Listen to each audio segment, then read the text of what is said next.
તમામ ગુજરાતવાસીઓ જાણી લેજો, ફરી એકવાર હિન્દ મહાસાગરના દરિયામાં એક નવું મિની અને ખુખારથી લઈને અતિ ભયંકર હાલ નવા વાવાઝોડાનું તીવ્ર દબાણ વધી રહેલું જોવા મળી રહ્યું છે. તમે અલગ અલગ વરસાદીય મોડલોની અંદર પણ જોઈ શકો છો. દરિયાના ઊંડાણવાળા વિસ્તારની અંદર જેમ જેમ આ સિસ્ટમનો તીવ્ર પરિભ્રમણનો ઘેરાવો મજબૂત બની રહ્યો છે, તેમ તેમ આ સંપૂર્ણ એરિયાની અંદર સિસ્ટમનું દબાણ સતત વધીને પોતાની ભારેથી લઈને અતિ ભયંકર અસર દર્શાવી રહેલી આ સિસ્ટમ જોવા મળી રહી છે. તે ઉપરાંત અત્યારે બંગાળની ખાડીના તટીય ક્ષેત્રની અંદર પણ હવામાનની અંદર ઓચિંતાના મોટા પલટાવ આવી રહ્યા હોય તેમ અત્યારે દક્ષિણીય ભારતના દરિયાઈ કાંઠાના વિસ્તારોની અંદર નવી સિસ્ટમ અને સક્રિય બની રહેલી નવી વેસ્ટર્ન ડિસ્ટર્બન્સની તોફાની અસરોને લઈને શ્રીલંકાનો વિસ્તાર અને મદુરાઈના દરિયાઈ કાંઠાના વિસ્તારોની અંદર ભર શિયાળા દરમિયાન હવે પછી આભ ફાટવાની મોટી આગાહીઓ કરવામાં આવી રહી છે. તે ઉપરાંત અત્યારે ઉત્તરીય ભારતના વિસ્તારોની અંદર પણ વેસ્ટર્ન ડિસ્ટર્બન્સની સાથે નવી સિસ્ટમોનું પરિભ્રમણ સક્રિય બનીને ઘોર અંધારપટની સાથે અત્યારે વાદળ છવાયું વાતાવરણ આ સંપૂર્ણ ક્ષેત્ર ઉપર જોવા મળી રહ્યું છે. અને ત્યાંથી ફૂંકાતો ઠંડો અને ભેજયુક્ત પવન હવે પોતાની દિશા બદલવાની સાથે મોટા વળાંક લઈને ગુજરાતના વિસ્તારોની અંદર અત્યારે તોફાની પવનોની તીવ્રતા દિશા બદલીને આગળ વધી રહેલી જોવા મળી રહી છે. હાલ આમ ગુજરાતના સંપૂર્ણ વિસ્તારની અંદર રીતસરનું ઘોર અંધારપટ છવાઈ ચૂકેલું જોવા મળી રહ્યું છે. તે ઉપરાંત અત્યારે પવનની તીવ્રતાની વચ્ચે ગુજરાતની અંદર હવામાનોની અંદર મોટા બદલાવોની પણ તીવ્ર શક્યતાઓ જાહેર કરવામાં આવી રહી છે. આમ ગુજરાતના તમામ ક્ષેત્રની અંદર આગામી 3 કલાક સુધીની અંદર હવે પછી ફરી એકવાર હળવા વરસાદીય ઝાપટા અને ભર શિયાળા દરમિયાન માવઠાનું મોટું સંકટ ગુજરાત માટે દર્શાવવામાં આવી રહ્યું છે. જી હા દર્શક મિત્રો, તમે લાઈવ જોઈ શકો છો. અત્યારે દરિયાના ઊંડાણવાળા વિસ્તારોની અંદર અનેક પ્રકારની નવી લો પ્રેશર અને હાઈ પ્રેશર સિસ્ટમના ભયંકર ઘેરાવા બની રહ્યા છે. તે ઉપરાંત અત્યારે દરિયાના ઊંડાણવાળા ક્ષેત્રની અંદર લાંબા સમયના વિરામ લીધા બાદ હવે બરાબરના શિયાળા જામ્યા સમય એટલે કે બરાબરનો અત્યારે શિયાળો જામી ગયો છે. અનેક વિસ્તારોમાં ભયંકર ઠંડી પડી રહી છે. ત્યારે દરિયાના પેટાળવાળા વિસ્તારોની અંદર નવા વાવાઝોડાઓ સક્રિય બનીને દિશાઓ બદલીને દક્ષિણીય ભારતના દરિયાઈ કાંઠાના વિસ્તારની અંદર તોફાની અસરો દર્શાવી રહ્યા છે. સિસ્ટમની અસરોને લઈને હવે પછી ગુજરાતનું હવામાન બદલાઈ રહેલું જોવા મળી રહ્યું છે. ગુજરાતની અંદર પણ હળવા વાદળોના ઝુંડ મંડરાઈ રહ્યા હોય તેવી અત્યારે હલચલ ગુજરાતના સંપૂર્ણ વિસ્તારો ઉપર જોવા મળી રહી છે. આમ હવે બદલાઈ રહેલા ઓચિંતાના હવામાન અને આવી રહેલા મોટા પલટાવને જોતા ગુજરાત રાજ્યની અંદર સૌરાષ્ટ્રના દરિયાઈ કાંઠાના તમામ વિસ્તારોની અંદર મોટા પલટાવની સાથે માવઠાનું દબાણ વધવાની આગાહી કરવામાં આવી છે. જેમાં દ્વારકાના ક્ષેત્રથી સલાયા, જામનગરના વિસ્તારથી મોરબી, ચોટીલા, રાજકોટ, ભાનવડના વિસ્તારથી પોરબંદર, ગોંડલ, જસદણ, બોટાદના ક્ષેત્રથી લઈને સુરેન્દ્રનગરના વિસ્તારોની અંદર મોટા પલટાવ આવી રહ્યા હોય તેમ સૌરાષ્ટ્રના આ વિસ્તારોમાં પલટાવ આવવાની સાથે હવે પછી માવઠાને લઈને મોટી આગાહી કરવામાં આવી છે. જૂનાગઢ, અમરેલી, મહુવા, અલંગ, ઉનાના ક્ષેત્રથી વેરાવળના વિસ્તારોની અંદર પણ મોટા પલટાઓને લઈને વાદળ છવાયું વાતાવરણ સક્રિય બનવાની શક્યતાઓ દર્શાવવામાં આવી છે. ભાવનગર અને બોટાદના વિસ્તારોની અંદર પણ અત્યારે ઠંડીના પ્રમાણની અંદર વધારાની સાથે અરબી સમુદ્રના દરિયામાંથી ફૂંકાતો આ ભેજયુક્ત પવન સંપૂર્ણ સૌરાષ્ટ્રના દરિયાઈ કાંઠાના વિસ્તારોની અંદર ટકરાતો હોય તેમ અત્યારે ગુજરાતમાં 30 થી લઈને 40 કિલોમીટર પ્રતિ કલાકની ઝડપે તોફાની પવનોની તીવ્રતાની સાથે ઠંડીની ભયંકર અસરોને લઈને સૌરાષ્ટ્રના સંપૂર્ણ હવામાનોની અંદર પણ હળવા ઝાપટા સ્વરૂપીય વરસાદીય માહોલોની શક્યતાઓ દર્શાવવામાં આવી રહી છે. જી હા દર્શક મિત્રો, દક્ષિણીય ગુજરાતના વિસ્તારોની અંદર પણ અત્યારે હળવા વાદળોના ઝુંડ મંડરાઈ રહ્યા હોય તેવી શક્યતાઓ દર્શાવવામાં આવી છે. જેમાં વિસ્તારોની માહિતી મેળવીએ તો દરિયાઈ કાંઠાનો દહેજનો પંથક, જાંબુસરના ક્ષેત્રથી કરજણ સિનોરના વિસ્તારથી ડભોઈ ભોયના હવામાનોની અંદર પલટાઓને લઈને આગાહી કરવામાં આવી છે. ભરૂચ, કોસંબા, વાંકલ, ડેડિયાપાડા, ઉમરપાડાના સંપૂર્ણ વિસ્તારોની અંદર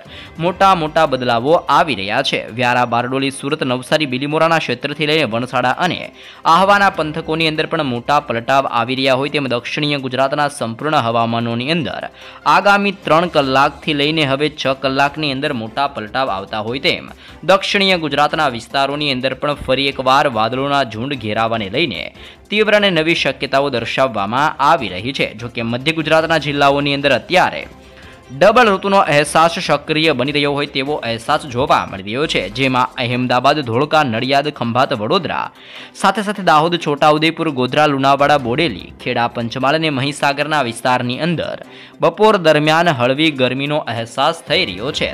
સાથે મોડી રાત્રિને વહેલી સવાર દરમિયાન પુષ્કળ ઠંડી પડતી હોય તેમ અહેમદાબાદ અને વડોદરાના વિસ્તારોની અંદર ઠંડીનું પ્રકોપ વધી રહેલું જોવા મળી રહ્યું છે. આ બધાની વચ્ચે સિસ્ટમનું જોર વધવાને લઈને સાથે વેસ્ટર્ન ડિસ્ટર્બન્સવાળી સિસ્ટમો હવે પછી આગળ વધીને મધ્ય ગુજરાતના વિસ્તારોની અંદર અસર દર્શાવતી હોય તેમ મધ્ય ગુજરાતના અનેક ક્ષેત્રની અંદર મોટા પલટાવ આવવાની સાથે હવે પછી માવઠાની તીવ્ર અસરો સક્રિય બનવાને લઈને પણ મધ્ય ગુજરાતના જિલ્લાઓ માટે મોટી આગાહીઓ કરવામાં આવી રહી છે. આમ હવે ગુજરાતની અંદર દક્ષિણીય ગુજરાતના તટીય ક્ષેત્ર, સૌરાષ્ટ્ર અને મધ્ય ગુજરાતના વિસ્તારોની અંદર તોફાની હલચલો વધતી જોવા મળવાની છે. પરંતુ ખાસ કરીને કચ્છના સંપૂર્ણ હવામાનોની અંદર મોટા પલટાવ આવવાની સાથે માવઠાનું સૌથી વધારે સંકટ જો અત્યારે ટોળાઈ રહ્યું હોય તો કચ્છના વિસ્તાર ઉપર સૌથી વધારે અસરો જોવા મળવાની છે. જી હા દર્શક મિત્રો, કચ્છના આ સંપૂર્ણ એરિયાની અંદર અત્યારે ઉત્તરીય ભારતના વિસ્તારોમાંથી આગળ વધતા ઠંડા અને ભેજયુક્ત પવનો ઉત્તર ગુજરાત અને કચ્છના વિસ્તારોની અંદર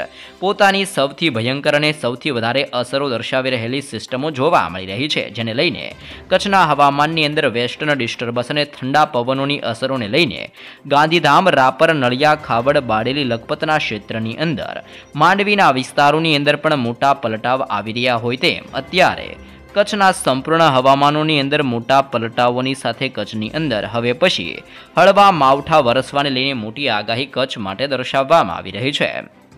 જો કે આપણે મધ્ય ગુજરાતના વિસ્તારોની માહિતી મેળવી તેવી જ રીતે મધ્ય ગુજરાતના ઉત્તરીય ભાગોની અંદર એટલે કે ઉત્તર ગુજરાતના વિસ્તાર જેમાં ખાસ કરીને રાધનપુર, પાલનપુર, ખેડબ્રહ્મા, હિંમતનગર, મહેસાણા અને બનાસકાંઠા, સાબરકાંઠાના ક્ષેત્રની અંદરની સાથે થરાદના વિસ્તારોની અંદર મોટા પલટાવ સાથે વાદળ છવાયું વાતાવરણ સક્રિય બનવાને લઈને પાટણના ક્ષેત્રની અંદર પણ મોટા પલટાવોની આગાહી કરવામાં આવી રહી છે. આમ ગુજરાતના સંપૂર્ણ ક્ષેત્રની અંદર હજી પણ આગામી 3 દિવસ સુધી ઠંડીના પ્રમાણની અંદર વધારાને લઈને સાથે માવઠાની અસરોને લઈને ગુજરાતની અંદર હળવાથી મધ્યમ અને ઝાપટા સ્વરૂપીય વરસાદીય માહોલ જોવા મળવાનો છે. જેમ અત્યારે બંગાળની ખાડીના દરિયાની અંદર નવી સિસ્ટમનું પરિભ્રમણ સક્રિય બનીને પોતાની અસર દર્શાવશે તેમ આ સંપૂર્ણ એરિયાની અંદર સતત સાયક્લોનિક સિસ્ટમનો મજબૂત ઘેરાવો હવે પછી તીવ્ર બનતો હોય તેવી ગતિવિધિઓ વધતી જોવા મળવાની છે અને દરિયામાંથી આ સિસ્ટમો ધીમે આગળ વધીને ગુજરાતના વિસ્તારોની સાથે દક્ષિણીય ભારતના અનેક વિસ્તારોની અંદર વરસાદ માટેનું પુષ્કળ જોર દર્શાવતી આ નવી સિસ્ટમ જોવા મળી શકે છે.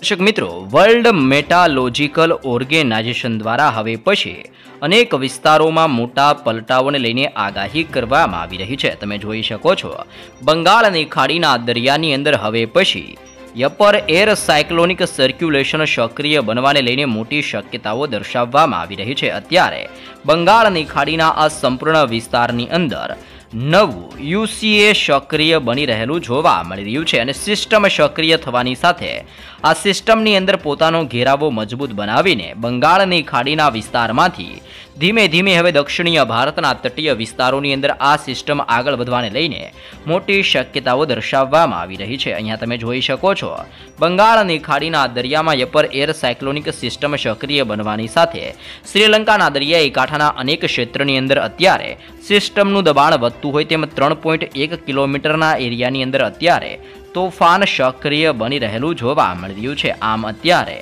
3.1 કિલોમીટરના એરિયાની અંદર શ્રીલંકાના દરિયાઈ કાંઠાના તટીય વિસ્તારોની અંદર આ નવી સિસ્ટમનો સૌથી વધારે અને ભયંકર ખતરો ટોળાઈ રહેલો જોવા મળી રહ્યો છે. જી હા દર્શક મિત્રો, જેમ આ અપર એર સાયક્લોનિક સિસ્ટમ મજબૂત બનશે તેમ દરિયાના અનેક વિસ્તાર જેમાં શ્રીલંકાના ક્ષેત્રથી લઈને તામિલનાડુના વિસ્તારની અંદર પણ તોફાની ગતિવિધિઓ અને કમોસમી વરસાદનું મોટું સંકટ ટોળાતું જોવા મળવાનું છે. અનેક વિસ્તારોની અંદર વાદળોના ભયંકર ઝુંડ ઘેરાતા હોય તેમ હવે પછી હળવાથી મધ્યમ વાદળોના ઝુંડની વચ્ચે દરિયાની અંદર સતત દબાણ વધતું હોય તેવા દ્રશ્યો અત્યારે દક્ષિણીય ગુજરાતના વિસ્તારોની અંદર અને ખાસ કરીને દક્ષિણીય ભારતના વિસ્તારની અંદર હવામાનોની અંદર મોટા પલટાઓની આગાહી કરવામાં આવી રહી છે. હા દર્શક મિત્રો, બંગાળની ખાડીની આ સિસ્ટમ હવે પછી ધીમે ધીમે આગળ વધીને શ્રીલંકાના ક્ષેત્રથી મદુરાઈના વિસ્તારની અંદર, તામિલનાડુના વિસ્તારથી આંધ્રપ્રદેશના ક્ષેત્રની સાથે સાથે ખાસ કરીને વિશાખાપટ્ટનમ, ભુવનેશ્વર, પોંડુચેરીના ક્ષેત્રથી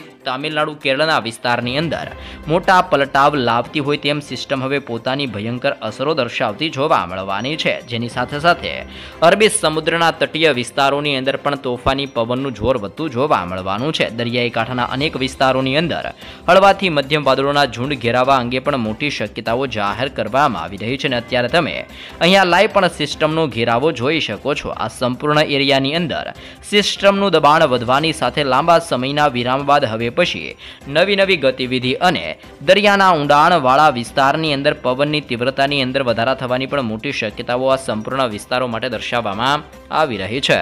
મિત્રો, નવા વર્ષની શરૂઆતની સાથે હવામાન નિષ્ણાંત અંબાલાલ પટેલની આ વર્ષ એટલે કે 2026ના વર્ષને લઈને ડરામણી આગાહી કરવામાં આવી રહી છે. વાવાઝોડા અને કુદરતી આફતો આવવાને લઈને ગુજરાતની અંદર હવામાનોની અંદર કેવા પલટાવ આવશે અને ગુજરાતની અંદર કેવી ગતિવિધિઓ જોવા મળશે, જે અંગે તાજી આગાહી કરવામાં આવી રહી છે. ગુજરાતનું હવામાન આ વર્ષે કેવું રહેશે તેને લઈને હવામાન નિષ્ણાંત અંબાલાલ પટેલની તાજી લેટેસ્ટ અને નવી નકોર આગાહી કરવામાં આવી છે. જેમાં અંબાલાલ પટેલ દ્વારા જણાવવામાં આવ્યું છે કે કેટલાક વિસ્તારોમાં કમોસમી વરસાદ થવાની શક્યતાઓ દર્શાવવામાં આવી રહી છે. આકાશની અંદર વાદળો હટતા જોવા મળવાના છે. તેમજ 2 થી લઈને 4 જાન્યુઆરી દરમિયાન ગુજરાતની અંદર ઠંડીનો ચમકારો જોવા મળવાનો છે. તે ઉપરાંત અત્યારે ઉત્તરીય પર્વતીય વિસ્તારોની અંદર ભારે બરફ વર્ષા થવાને લઈને તોફાની પવનો આવવાની શક્યતાઓ દર્શાવવામાં આવી છે.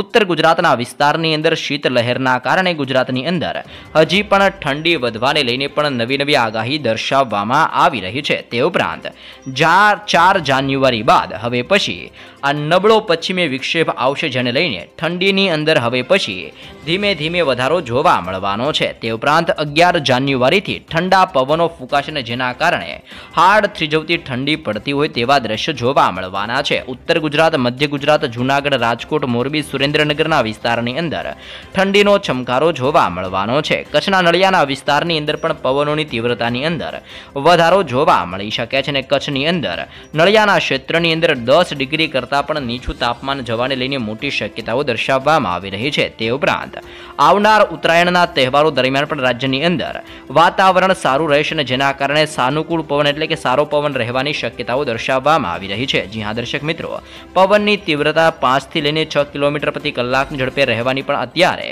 તીવ્ર શક્યતાઓ દર્શાવવામાં આવી રહી છે. સાથે હવામાન વિભાગ મુજબ પોરબંદર, દ્વારકા, જામનગર, મોરબી, કચ્છના વિસ્તારોની અંદર પણ માવઠું વરસવાની શક્યતાઓ દર્શાવવામાં આવી છે. બનાસકાંઠા, સાબરકાંઠા, પાટણના જિલ્લાઓની અંદર કમોસમી વરસાદની નવી શક્યતાઓ દર્શાવવામાં આવી છે. વેસ્ટર્ન ડિસ્ટર્બન્સના કારણે ઠંડીનો ચમકારો વધવાની શક્યતાઓ દર્શાવવામાં આવી છે. તો જામનગરના વિસ્તારની અંદર ભર શિયાળા દરમિયાન અચાનક વાતાવરણની અંદર મોટો પલટાવ જોવા મળ્યો છે. કાલાવાડ શહેર તેમજ ગ્રામ્ય વિસ્તારોની અંદર અત્યારે માવઠું પડેલું જોવા મળ્યું છે. તે ઉપરાંત અત્યારે નવાર ગુંજા વિસ્તારથી લઈને દેવપુરી, પીટડિયા વિસ્તાર સહિતના ગામોની અંદર કમોસમી વરસાદને લઈને અત્યારે રોડ રસ્તા ઉપર પાણી ફરી વળેલા જોવા મળી રહ્યા છે. માવઠાના કારણે અનેક ખેતરોની અંદર ઊભા પાકોને ભારે નુકસાન થવાની ભીતિ પણ ખેડૂતોને સતાવી રહી છે. તમે જોઈ શકો છો હવામાનની અંદર મોટા પલટાવ આવી રહ્યા છે. દરિયાની અંદર નવી સિસ્ટમોનું દબાણ વધી રહ્યું છે. હવામાન નિષ્ણાંત અંબાલાલ પટેલ દ્વારા